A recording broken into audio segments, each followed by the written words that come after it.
Yeah, it's thick.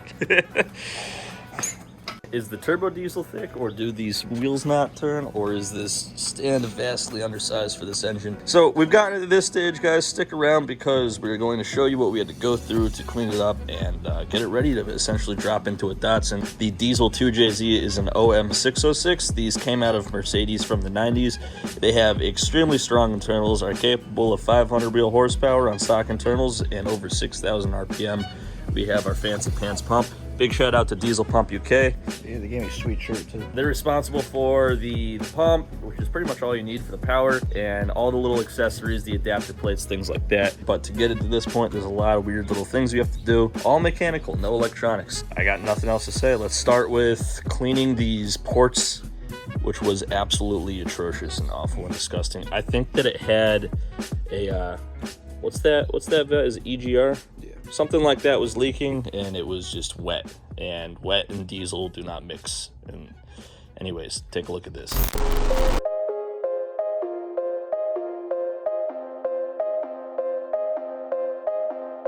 As you can see, these valves were absolutely the worst. I ended up using a wheel brush and a piece of hose I taped to a shop vac to suck out all the solvent from the valves. I just made sure they were closed, and as you can see, they actually came out really nice.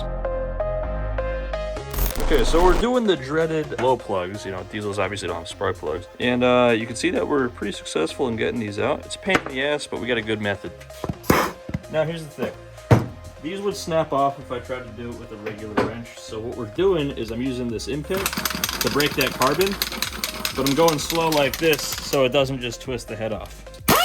That would destroy that. And I'm using the socket itself as a reference to if this is turning or not.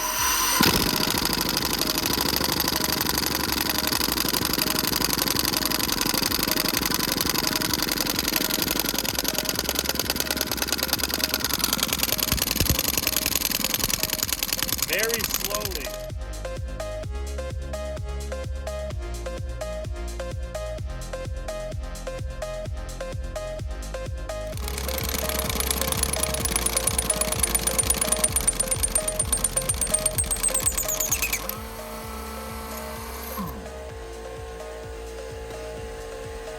Boom, son! So the reason these are so hard to remove is because they get carbon buildup on them.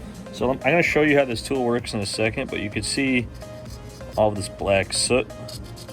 That's obviously from the combustion process, but this is what makes the glow plugs hard to remove. This is actually a reamer, and it's threaded, and it's about the same length as a glow plug, and it's made to clear out all of this carbon, so when the new ones go in, they don't get stuck. It works exactly how you probably think it does. You go in the glow plug hole, if you can get it down to the threads, you try to get it started. And as it's getting tightened in there, it's clearing out all the shit. So that's how that works. I'm going to just finish this up, and then we are going to degrease the engine and paint it. A couple coats of engine paint on the block. It's got a nice, durable, clean finish. We also painted the valve cover. You can see it's looking pretty good. You'll notice that it's got the rear sump pan on it. This engine came with the front sump, which would not work with the Datsun. You can see that here, sump in the front. So in order to change that, we got to do the oil pump and a few other things. This looks like an engine. Yep, the engine is made out of engine. So here's an interesting thing that you have to consider when switching the sump is that obviously the oil pickup is set up in a way that the sump is the front. So when we change it to the rear sump, we need a rear sump oil pump. Pretty much exactly the same thing, but with like a stupid ass tube that brings it all the way over here. If you look at the pump, it is independently driven, so when we change this, it's not gonna fuck with the timing of anything else. So I'm pretty sure we just unbolt this. Yep. And came with a new dipstick tube, which also makes sense actually, son of a bitch. So here we're actually gonna be able to look at one of the bearings, because the other oil pump mounts on this main cap here.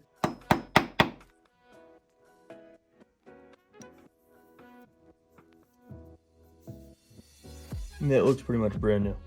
Yeah, it looks really good.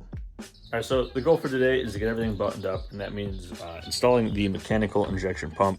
This is the key to everything, as you guys know. This is what's going to give us the power that we want, the torque that we want, the rev limiter, all that stuff. It's right here for right now, so I can rotate the engine without messing up the chain. We need to remove it and put it back at the proper timing. You know, you got to sync the pump timing to the engine position so it squirts the fuel at the right time.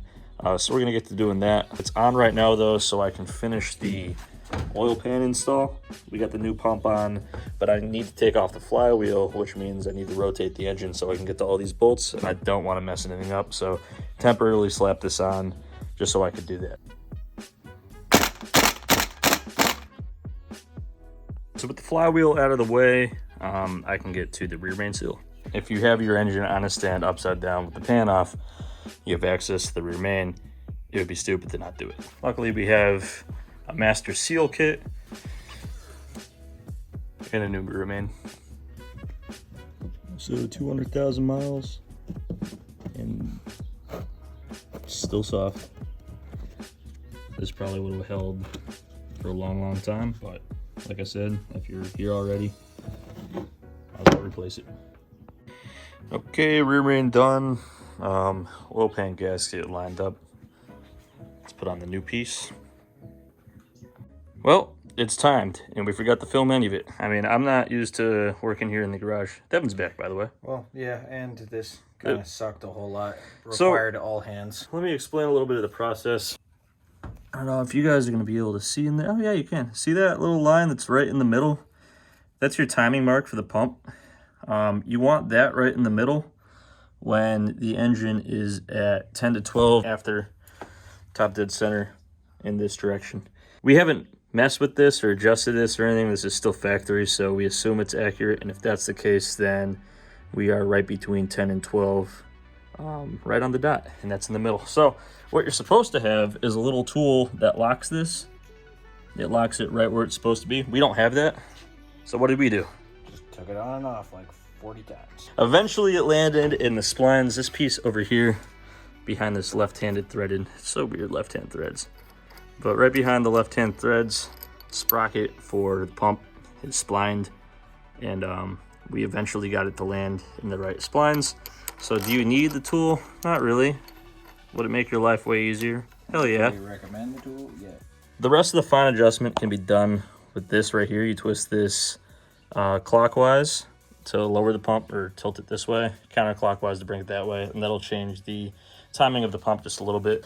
But this works a lot of the way that like a P pump for a Cummins works, in that you just put big ass elements in it, flows way more fuel. In this case, it's 210 cc's or 8.5 millimeter elements. If you know anything about diesels or Cummins specifically, you know that the P pump has like 12 or 15 millimeter elements. This doesn't need that to make this much power.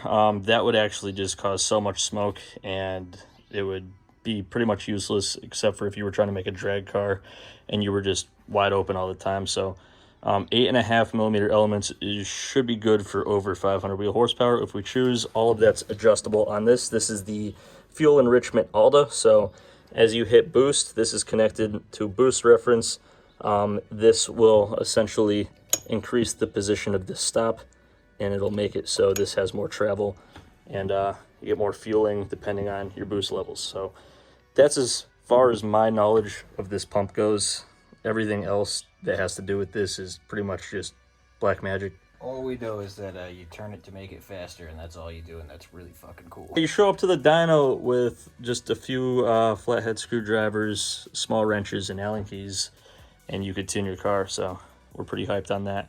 We're gonna tighten everything down to spec, and then we'll move on to the next steps. So valve cover's back on. Now we're installing the these are the return lines, right? Yep. These just link all of the injectors together and go Just back. yeah, this just returns to the fuel filter housing, which is normally like right here. Kind of daisy chains all the injectors together and returns off cylinder 1.